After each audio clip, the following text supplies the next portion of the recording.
जो भी जितने पल जियो उन्हें तेरे संग जियो।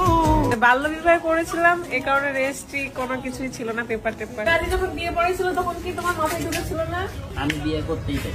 এখন আব্বু হচ্ছে আমাদেরকে আবারও বিয়ে দিবে। संग भरो चाहे जो हो रास्ता उसे तेरे संग चलो। তুমি তোমার ছেলে পক্ষ না মেয়ে পক্ষ বিয়েতে যাচ্ছ?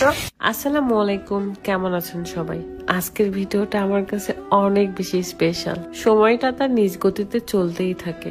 অল্প বয়সে বিয়ে করে যা হয় আর কি। আসো আবার কি কবু বলতে হবে? না তাহলে মিষ্টি খাওয়াবে একটা। বলতে হলে বলবা, সমস্যা কি? শীতে মিষ্টি খাও তো। ওটাই তো বলছি।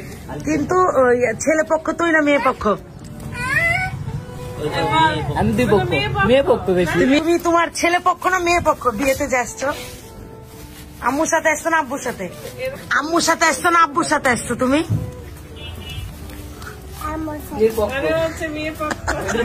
প্রেগনেন্সির কারণে কিংবা বেবি হওয়ার পর মায়েদের শরীরে একটা অন্যরকম পরিবর্তন আসে। যেমন ধরুন বিভিন্ন জায়গায় কালো দাগ কিংবা পেটে ফাটা দাগ। সেই কালো দাগ কিংবা ফাটা দাগ দূর করতে মমস স্পেশাল এই বডি লোশনটা খুবই ভালো কাজ করে, বলতে পারেন খুব পপুলার একটা বডি লোশন। তো এই লোশনটা আপনারা নিতে চাইলে haven of Pravin beauty Facebook পেজে নক করতে পারেন। পেজটা ক্যাপশনে দেওয়া থাকবে, চেক করে নেবেন। সবাই বেঁচে গেল।